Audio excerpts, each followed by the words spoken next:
Ruslan Kogan, thank you so much for joining us. You are our preeminent entrepreneur. You'd have to say that, Jay, wouldn't you? Oh, I would definitely say that. I'd have to say because he's right here. It'd be rude not to. But, you know, there's not an airport you swing through without seeing all your wonderful tellies and stuff all advertised. Right up there with the big names of the world, like your Sonys and your Panasonics. So, firstly, congratulations. Thank you. But it started, you grew up very poor, didn't you? Poor immigrant family, and you had very little money. You were young, and you were, 10 years old, I think, is that right? Yeah, so we moved to Australia in 1989. My parents got here with $90 in their pocket. So, I grew up watching my parents work 3 or 4 jobs each. We lived in the Housing Commission flats, and I knew from a young age that if I want something, I'm going to have to get out there and earn it. So, yeah, it all started, from about the age of 9. Right. A few years later, I started a few business ventures and started pulling in the cash. And my first business venture was selling used golf balls. It earned me like $30 a weekend, but at the age of 9, that makes you pimp at the milk bar. Yeah. So you're sort of like convict stock in a way, much like the rest of us in Australia. Yeah. Petty crime. That's it. There are obviously heaps of poor 9-year-olds or 10-year-olds or kids.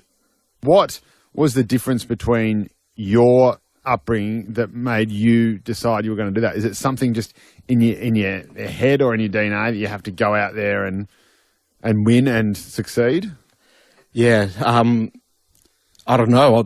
Maybe my passion for candy as a 9-year-old and football cards. But look, I've always, even since then, always looking at the marketplace and saying, well, what can be done better? What aren't businesses doing well enough? What can I invent? What can I create? Ruslan, what I'm amazed by is often you hear of entrepreneurs who've done well is they've found something new and grown that, and there's no one else competing, and that's how they make a fortune. But taking on the world of electronics, which was very heavily dominated by well-established brands from Asia, how did you manage to squeeze in and do so well?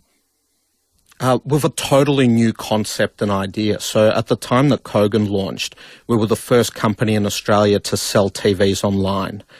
And every business leader I spoke to at the time said things like, it's not going to work. Online's only for books and CDs. It's not going to work. People want to see a TV before they buy it.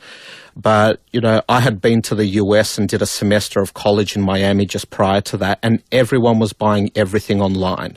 And I knew that brands mean less today than they've ever meant, because people are happy to do a Google search, to read a few reviews about a product and then make a purchase decision.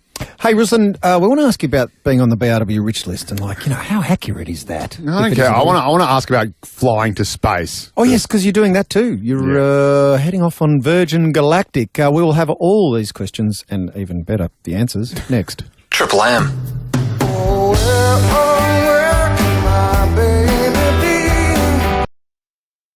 It's the 1%ers with Matt Tilley and Joe Hildebrand for Qantas Acquire. We're dressed up quite nicely, aren't we, Joe? We because are, right flash. now we're joined by our richest guest ever. That's right. Legend has it that he started out in a log cabin in the Smoky Mountains with a nickel to his name, and he now is worth more than $300 million. He is the head of a .com empire, the whole lot who isn't these days. His name is Ruslan Kogan. Because you're such a visual sort of personality, and we often see you in the media, and we even spoke to your girlfriend when you're on the same flight as Brad Pitt, you're happy to put yourself about, you're not a recluse. How do you feel when you see these BRW top 40 rich lists and everybody knowing supposedly what you earn and what you're worth? Yeah, look, to me, a bit of it doesn't sit too well because, I get introduced as, the guy worth this much or stuff like that in business. I'm like, can't they just introduce me as, here's a really nice guy from Melbourne? That bit doesn't sit too well. And a lot of people look at it the wrong way. Like, to me, your net worth or what you've achieved is what you've achieved in business. It's how many lives you've influenced, how much you've created.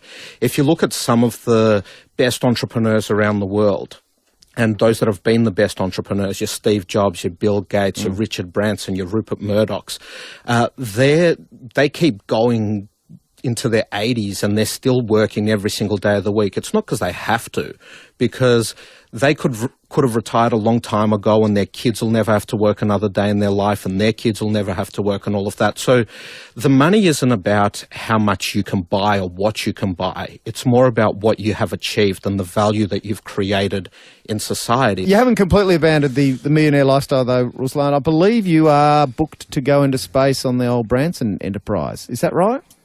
Yeah, so that was booked quite a few years ago, and I'm just waiting for that to happen at the moment. It was meant to happen at the end of 2011, right? And it keeps getting delayed and delayed. They had a few issues on a few test flights, but look, essentially I'm happy to wait for them to test everything properly because I paid for a return flight, not a one-way. What if they obviously still get the emails, dear Mr. Kogan, we regret to inform you, push back a bit. What is the current date or plan that they have for you?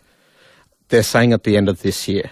And can I ask, are you one of those people we hear about who survives on, 3 hours a night sleep, gets up at, 4 o'clock in the morning, works just throughout the entire day almost kind of compulsively? Is that what you do? Tell us what you work, how you work. During some weeks, 3 hours sleep a night would be a lovely luxury to have. Wow. Yeah, so I absolutely love what I'm doing. I'm like rolling over in bed, checking and writing emails in the middle of the night. Eventually, sometimes I'll get an idea and I'll jump out of bed in the middle of the night to go write the email.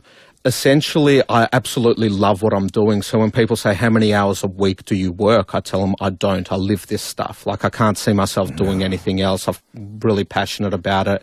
And the moment I don't like it, I'll stop. So I'm in a pretty good position in that sense. Yeah, I think the gnashing of teeth and the tight gripping of steering wheels tells us that we better bring this interview to a close, Mr. Kogan, because I think everyone loves you and they love your affable style, but they sure wish they could be you. I think everyone's just wishing, man, what was I doing when I was 9 years old? Ruslan Kogan, thank you so much for joining us.